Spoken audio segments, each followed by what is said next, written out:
Hi, this is Carrie Brownstein. This is DJ Premier. This is Darren Aronofsky. You got the RZA right here. Rose McGowan. Radiohead. Aisha Tyler. Tribe Called Quest. Fred Armisen. Prince Paul. Javier Munoz. Seth Meyers. Frankie Cosmos. Flying Lotus. Hi, we're Chaim, and you're listening to the Talkhouse Podcast.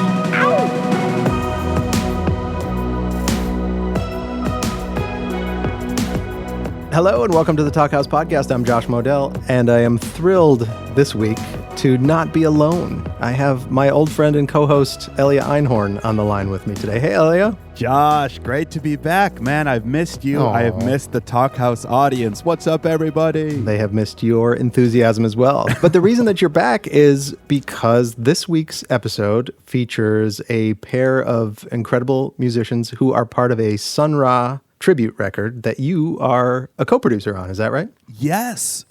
I have been a longtime fan of Sun Ra. And when I say fan, what I mean is secretly obsessed.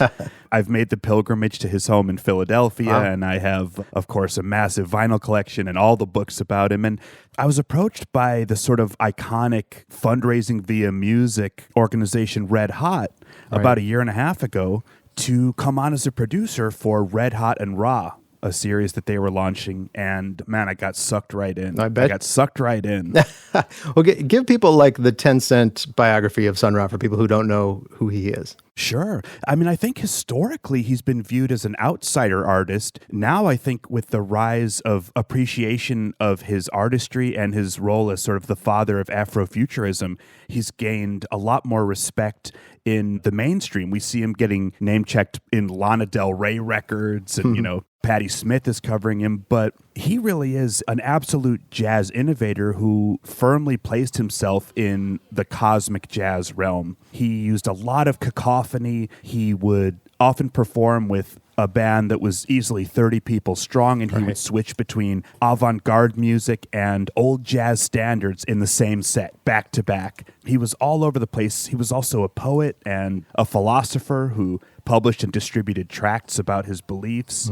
He was a multi-hyphenate, man, as we like to say on the Talkhouse Podcast. That's right. And I should say, I think our listeners might know him best as the composer behind and star of Space is the Place, the iconic film that stars Sun Ra and centers a lot of his cosmic philosophy. Yeah, kind of a cool place to start if you're not familiar, right? Watch Space is the Place. Oh, man, absolutely. So Volume 1 of Red Hot and Ra is called Nuclear War, and we have two of the artists that are appearing on that compilation on today's Talkhouse episode, chatting with each other, Georgia Ann Muldrow. Do you want to tell our listeners a little bit about Georgia? Absolutely. Georgia Ann Muldrow is, I think, one of the most exciting artists working today. She works under a few different names. One is her own. My favorite work of hers is under the name Jyoti, and that's a sort of spiritual jazz project that she's done for a number of years. Georgia does this amazing thing where she plays all of the instruments in Jyoti, so all the instruments that the band is playing by using MIDI. So in the box, as musicians would say, you know,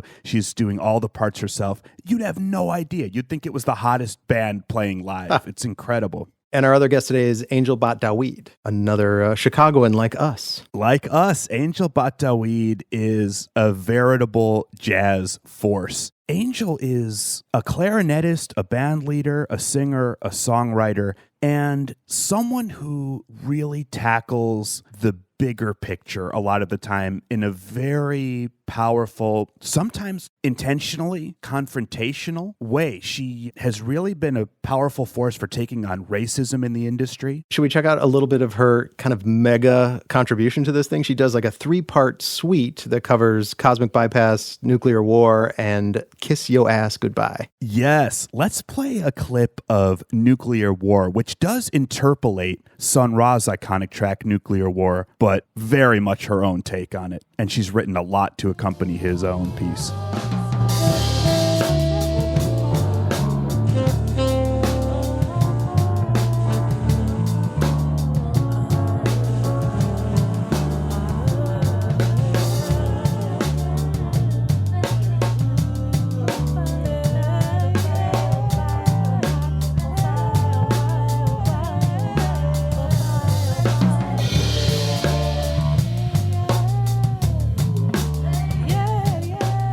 Which Sun Ra track did Georgia tackle for the comp? She interpolates the song Nuclear War, but only gently. She really brings her own track to it, and she calls that Nuke's Blues. What a shame.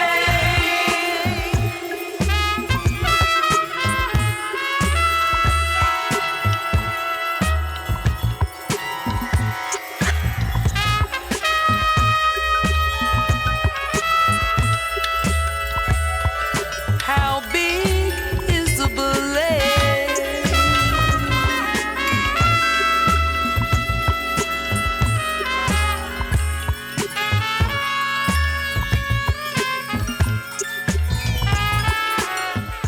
So, Elia, I know you've listened to this. It's a super fun, interesting talk that they do chat a lot about Sun Ra, but they kind of go all over the place. And it sounds like they are having an amazing time talking. They really are. You know, they get into a lot. Yes, Sun Ra, but also growing up religious and the connection that they draw between Sun Ra's teachings and the Bible. Yeah, it's a fascinating chat. And like I said, it sounds like they are having so much fun. Let's check it out. Let's do it.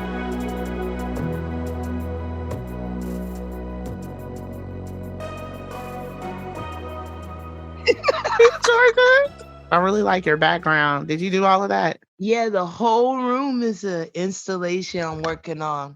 You must have been working on this for a while. This whole space is made from scratch, you know?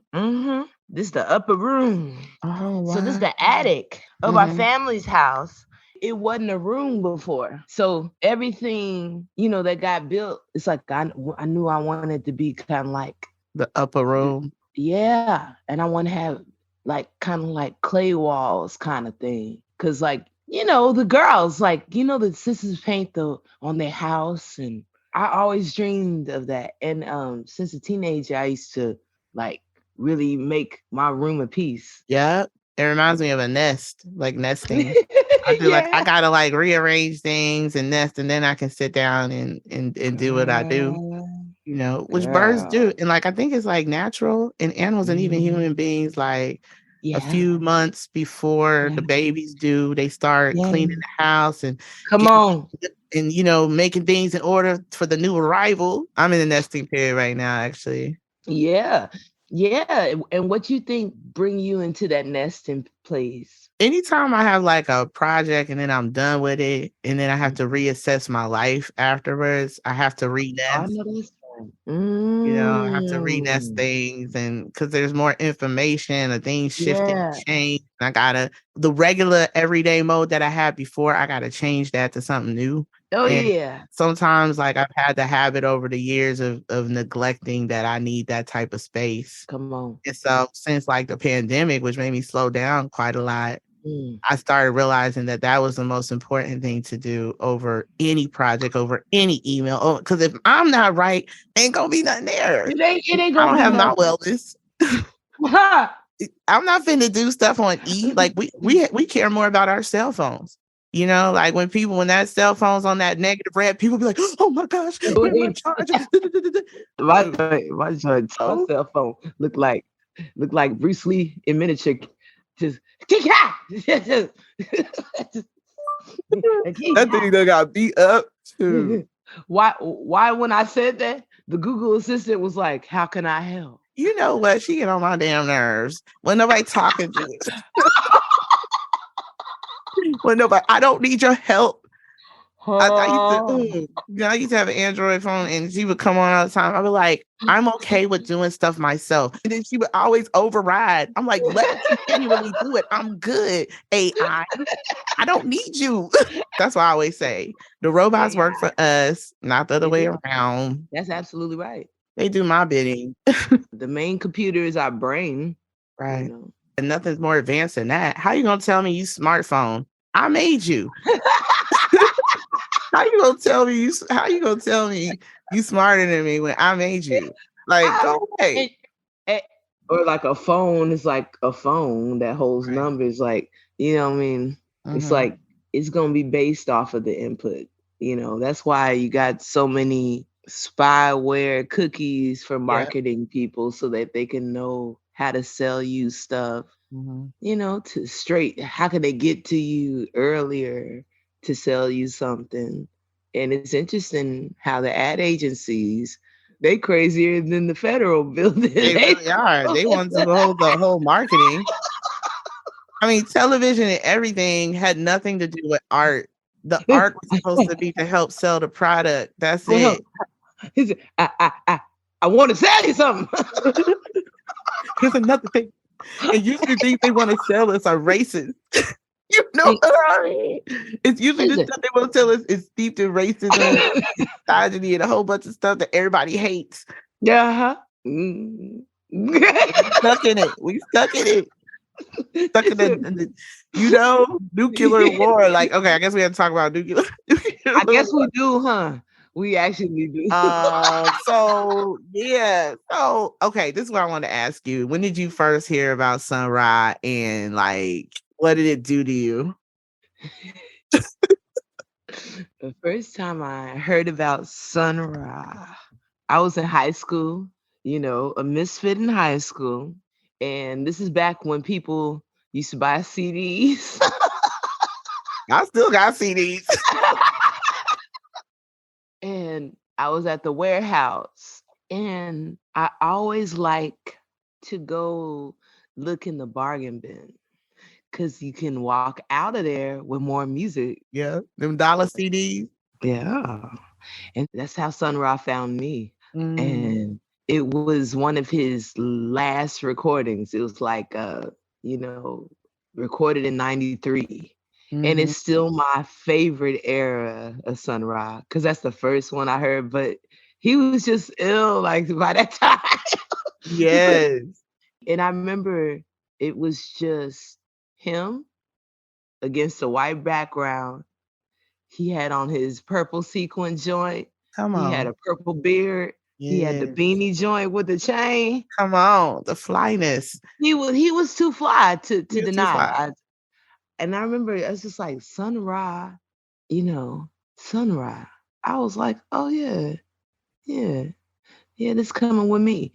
And the other group I found out about the same day was Bad Brains. Wow. So Bad Brains and Sun Ra the same day. What a musical day. My life changed, man. I mean, I don't even know the actual CD I was hoping to get.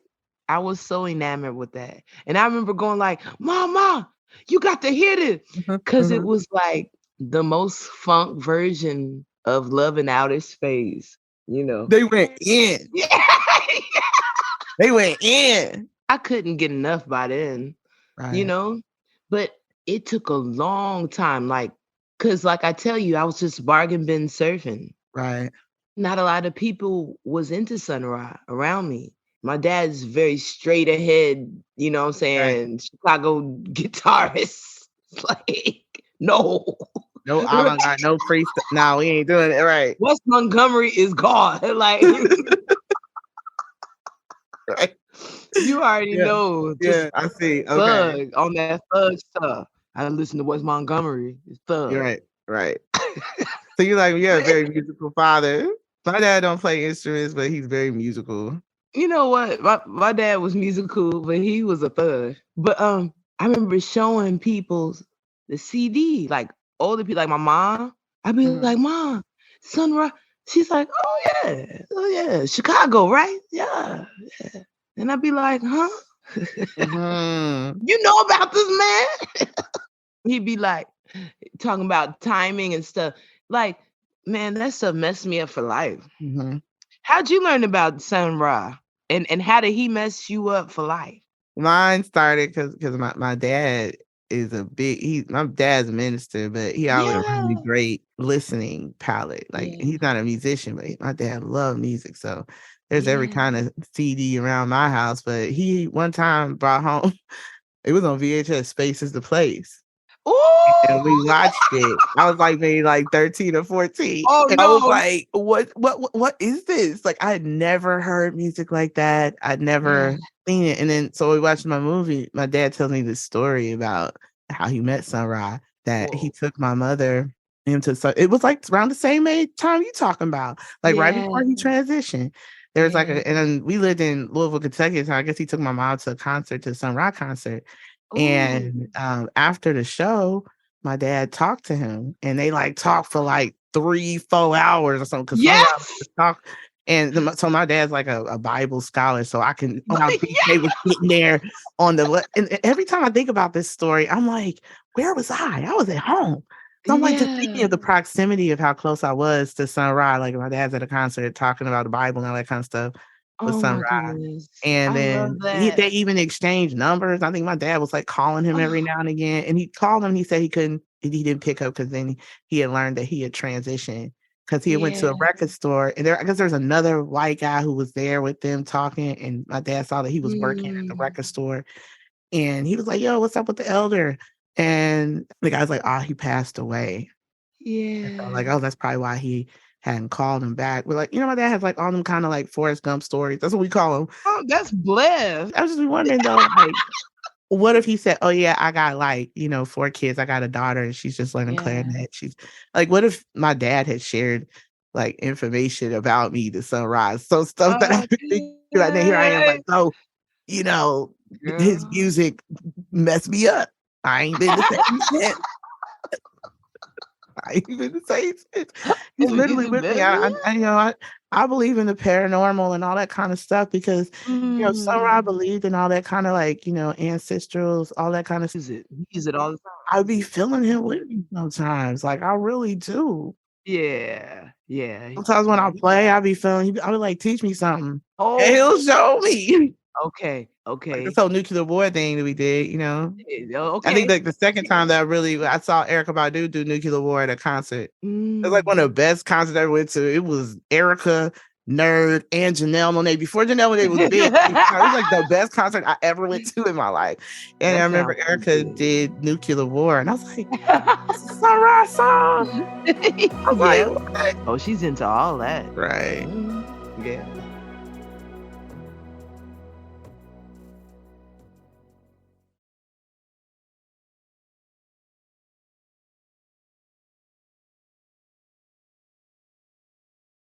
Let's jump into it. The last dream you had with Sun Ra in it, what happened? I have had visions. They've been like, especially in performance. Yeah. Okay. So it happens to you during performance. Okay. A lot. Yeah. A lot. So walk when he last showed up. Preach on that. Okay. It's happening a lot, but one time in particular, I literally felt like my hands were not moving and someone else's hands were. Like I was on the keys and all of a sudden I was just like, I'm not moving my hands. Like I can't really explain it, but it really felt like that. And then I knew where to go. Yeah. Different places. And then I always feel like he's always telling me, you do, this is where he really get me in business. Ooh, come on, this is where he really shine. He'd be like, I'd be going like, sometimes I'd be like, oh, I'm going to do this thing. Who cares? They're my friends. And Sunrise would be tapping me on the shoulder. What about the business, Angel? What about the business? What about the business? What about the business? Nah, don't sign up. Don't. Because that's where they always get us. Yeah. Our creativity is nothing. It's just they always get us on the business side. That's why he had his own record label. That's why he was all about his publishing. That's why he was all about his stuff. Come on. I was going to do this project with Sun Ra with the children that I have. And it was these 2 guys. They were really nice, but they did not have their business in order. And they were with this other like company and they had no contracts and stuff. And I'm sitting here getting these kids and stuff. And I was like, Angel, just let it go. It's such a great project. Sun Ra like this. Where the contract, Angel? What's going on? I ended up not doing the project with them. And then guess what happened? This Red Hot showed up like at the exact same time. I know. He's all on this project. And then I got the kid on this in the right way. He haunted you. He was like, hello, Georgia. Yeah, I know you want this beanie. Come on. Take me home right now. This is all your vibe. It's all your flavor. What about you? I mean, my last dream was Sun Ra. It was the night before y'all hit me about this podcast. He was like sitting in this nice cove. Like it was all types of house plants, sitting on the futon, on the floor, like real meditative, real beautiful. It was like, it kind of had the colorways of this, except way more plants. And he was decked out. He was like, hi, right? And then the next thing he said was, and this come back to Master, right? Right. He looked at me, he said, Yahweh Adonai. He said Yahweh Adonai. He said Yahweh Adonai. He said Yahweh Adonai. This is so, man, Georgia, you really tapped in. Oh no, he's my friend. And I love that you love the Bible too, because I think a lot of the times people get it twisted about Sun Ra a little bit. Right. And he's actually a master apostle. In my Absolutely. message, he's a master apostle. Yeah. As far as altered destiny and all that, he's talking about Christhood, period. I'm reading his biography. They said he studied about. In fact, when he lived there in Chicago, he made all these tracks and would go out to Washington Park, which was crazy. Like I lived over in that area and I performed in that area and marinated. Wow. Like this man was handing out pamphlets on the scriptures. Yeah. They would get together, and that's in the music that came out of those builds. Trying to tell you, like he not playing. He was not playing Joyful Noise as a working system of music. Mm-hmm. And there's a way to play it, and there's a criteria for playing it. Mm-hmm. And it's like it's so deep, because like at this point where I'm at right now, it's like I completely understand when he's like, you could be a bad cat, but you can't play this music. Woo! Yeah. He's talking about your heart posture, your heart placement. Yeah.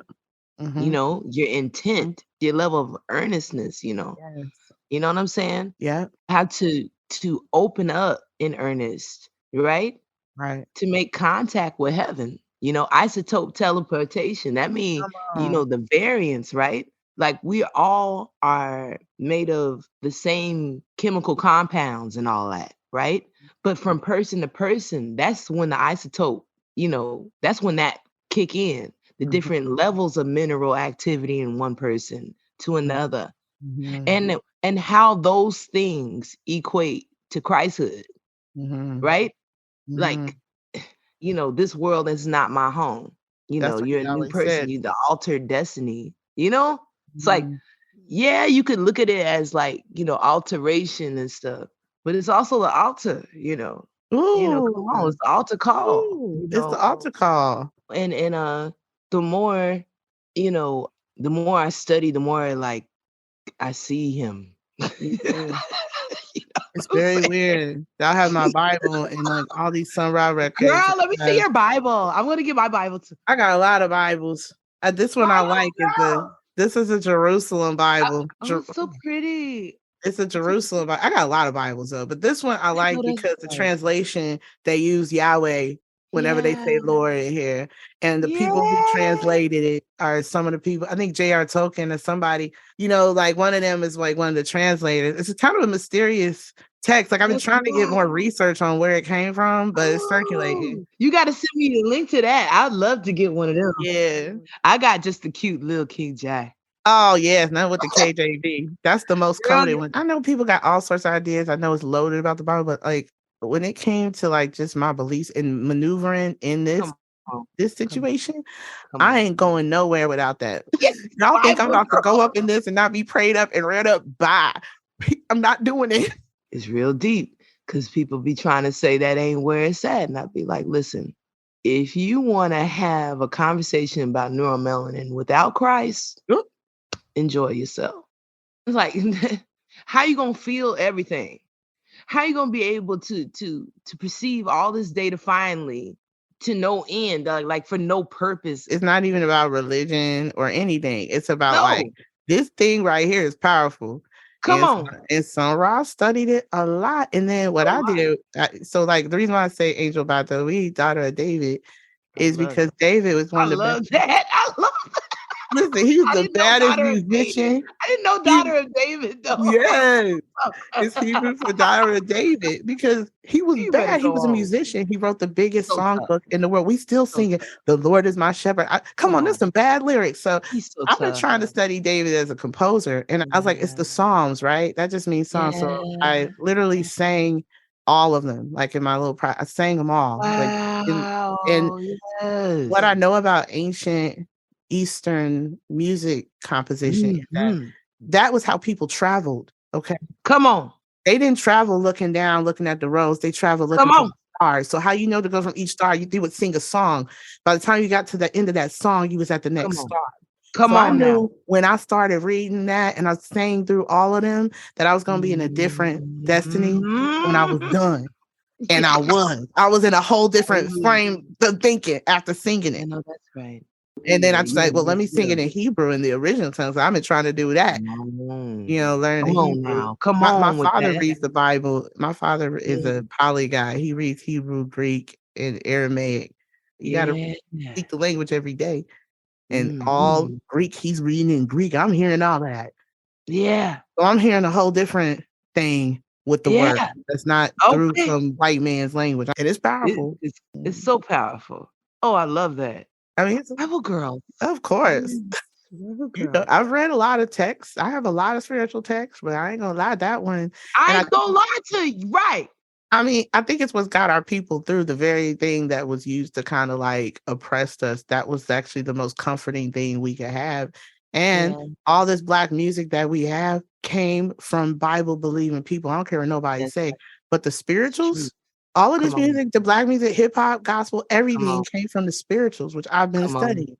Because I grew up I was born in the South. I was born in Georgia. My dad would take us to these churches where there was no instruments. It was just like hand clapping and feet stomping. Yeah. And there would be, a gift. That's a gift. Moments at church where ain't no dry eye. We all are like wailing and weeping. Everybody. Yeah. And we get to that point that's indescribable. That's music. That's music. That's music. It's interesting though that you saw a vision of sunrise and he said Yahweh Adonai.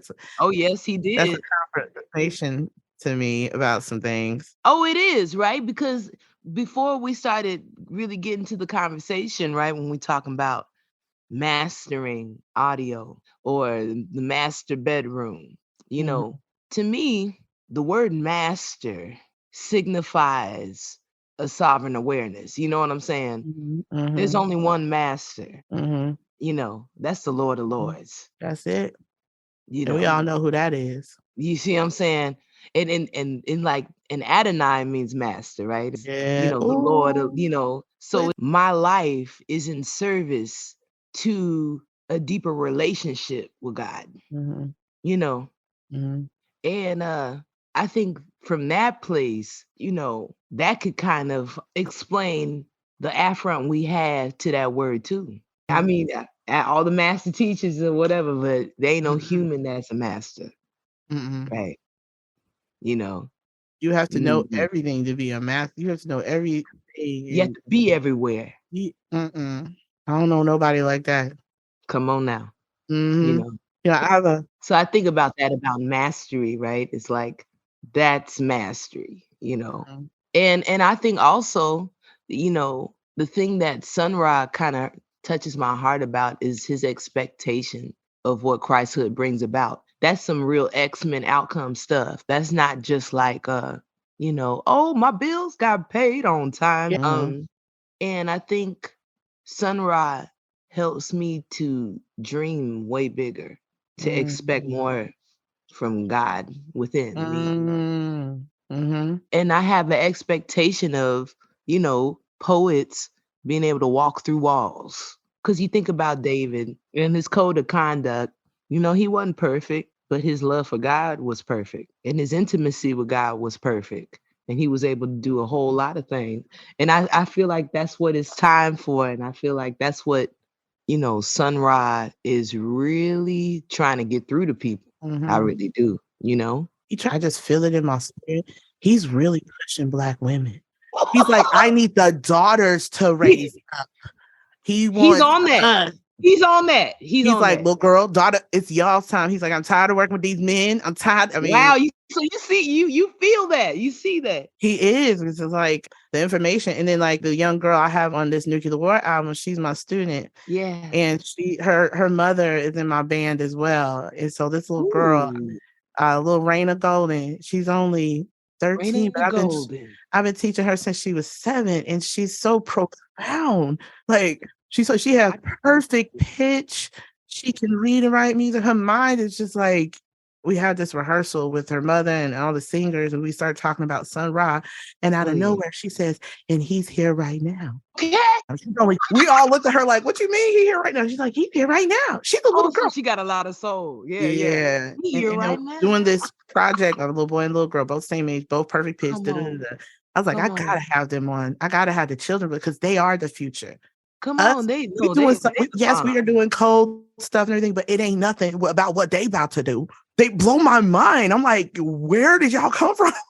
That's why I want to start this school. Like, that's my ultimate goal. Like, I like performing and all that. That's cute. Making albums, that's cute. But you already know. It ain't sustainable. And this system here, it's turning me. I see if I say this, it's going to turn me into a person that's going to be, not good. I don't like yelling and screaming at people. Come on, your sweetness is everything. I want to be in a place of peace. They be clowning. You know how it is in the music business. Hilarious though. And then y'all making me look, it's so gas. Like, you making me look like I'm going off, but you sitting here energetically being so racist. You sitting here doing all this energetic stuff that, I'm reacting to it justly. I know I am. Oh, yes, you are. Sunrise, this ain't sustainable. Yeah. School sounds sustainable. I was like, we need an education center. Absolutely. For our community. Because even in the, where people go to be successful musicians or quote unquote that, right? Well, they're teaching something that we predate. Mm-hmm. And because where we're coming from is something where it's an integrated, like, how does this information help me now? Mm-hmm. It needs to be something that helps you now. It needs to be integrated with living. Mm-hmm. You know what I'm saying? Mm-hmm. It's like Psalms of David, all that, like about music, about writing, about space, right? Like space is the place. Yeah. Like I feel like if rhythmic theory had a whole unit on space, people would play different stuff. They'd write different stuff. Yeah. If you knew how to read space first, instead of pulse first, you'd be composing completely different. Yeah. It's all about space. It's a process. Yeah. It's a process. A process. Giving yourself space to be resonant. That we are resonant beings and stuff. Like, that's the kind of stuff that needs to be in music theory, Absolutely. The kind of the thing where they can walk outside and be in practice. That part. Instead of, I got to get home and practice. I don't have to let me go here to the gym just 30 minutes a day. That's it. No, you should have a continual perpetual feeling of health and wealth. Like, I'm strong. I've already had them. I want to live to be at least 200. Let's go. Come on. So when you go to the stairs, you ain't supposed to look at stairs like, you're like, oh no, I'm climbing up these stairs. Well, look how strong. That's my mentality, because I'm finna be young and all of this for a long time. I'm teaching from the babies. Remember when we was kids, we could just run around. We would run everywhere. Remember as kids, we never everywhere. We was running everywhere. When did we stop that? Remember? Right. Was running to the stove, going on the monkey bars. I was attracted to these memories the other day. I have a very vivid memory, and I can remember my childhood very vividly, and remember how free I felt on the playground. I was climbing, sliding down things, and he was running all in the grass, rolling in the grass. I'm like, I'm going to do that one day. When did we stop that? When did that stop being unacceptable? That's all I'm saying. How old is your inner child, Angel? She about 7. Right. I think that's when I was, my family and I moved to Africa when I was 7 years old. Where'd y'all move to? We lived in Kenya. So we lived there for 4 years. So my pretty formative childhood years was in the motherland. And I knew the difference when I came back. I never liked it. Yes, Africa has problems, but when I was in Africa, I was a little girl. When I was in America, I was a little Black girl. That's right. And it had a whole different context that I was not used to, and I never got used to it. Yeah, when you go to Africa as a young person, and you get a chance to really spend time there, when you come back here, you see something. Like when you see that flag, When you see the American flag, Statue of Liberty eating the baby arm. America eats its young. Yes.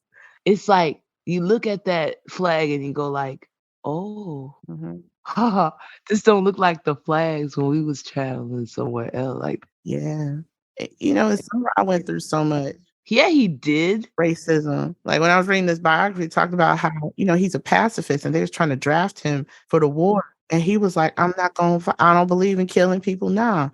And he had to plead his case in court. He lost friends. He was locked up. He went through a lot of mental health abuse during that time period. And I'm like, you know, he went through it being a Black man in America, that he was like, oh, I'm getting out of this. And I know how to do it. I read all these Masonic texts. I read all these Bible scriptures. There's a way to fold time into really, you know, like when we're doing music, and I know you the same way, Georgia, we're not sitting there just doing an album for a record. Oh no. I know that it opens portals. Yeah.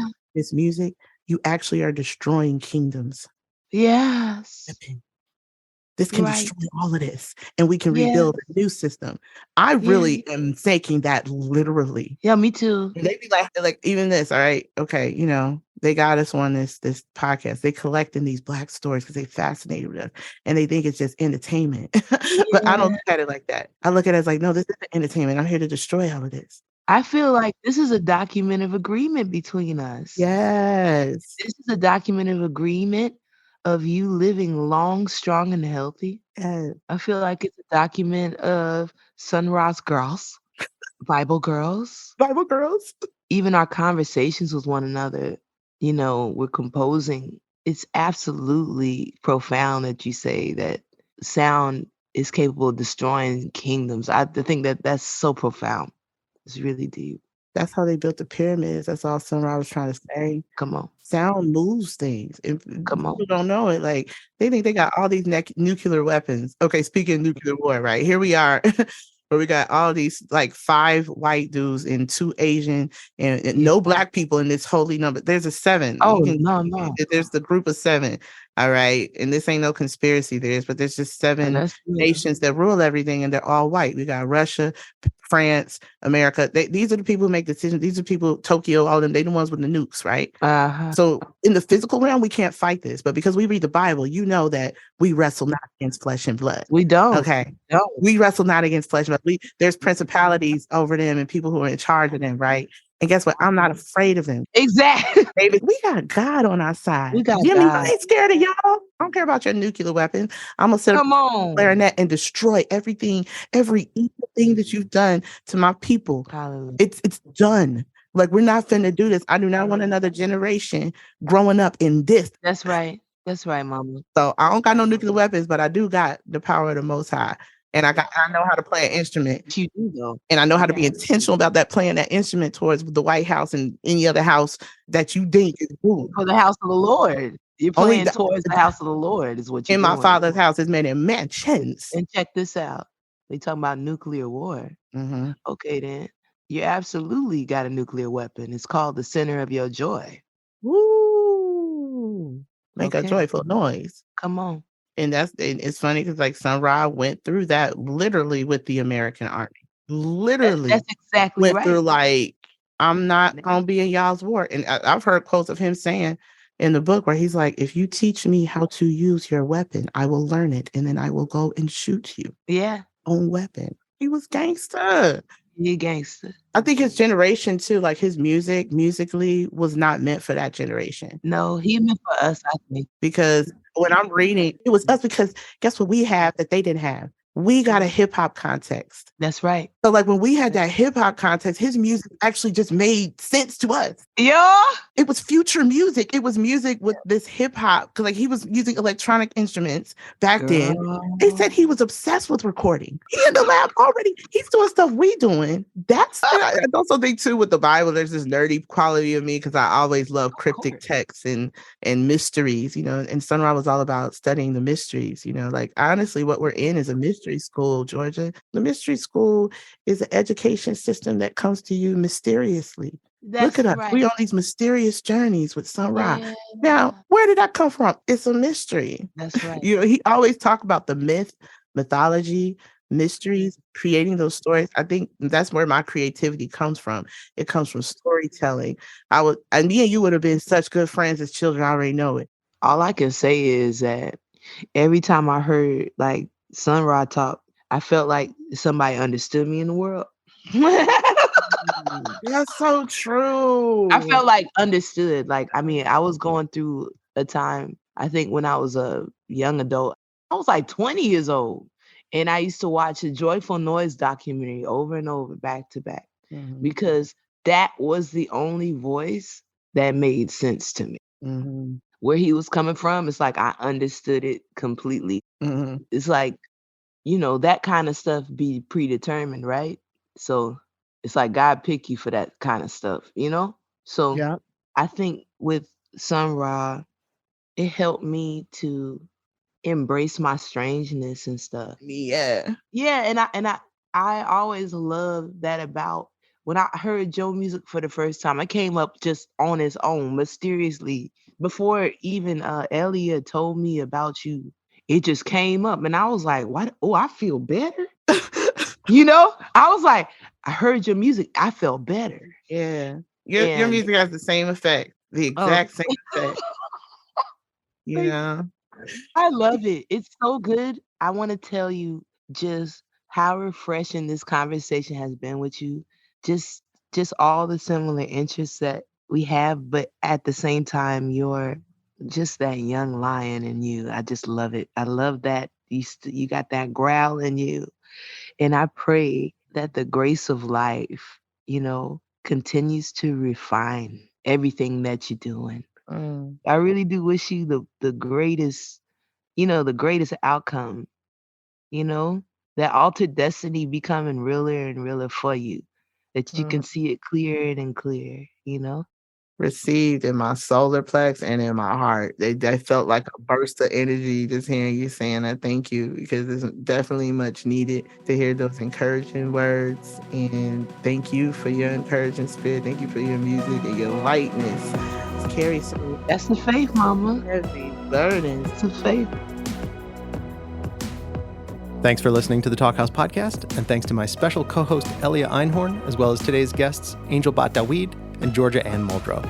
If you liked what you heard, please follow Talkhouse on your favorite podcasting platform and check out all the goodness at talkhouse.com. This episode was produced by Myron Kaplan, and the Talkhouse theme is composed and performed by The Range. See you next time.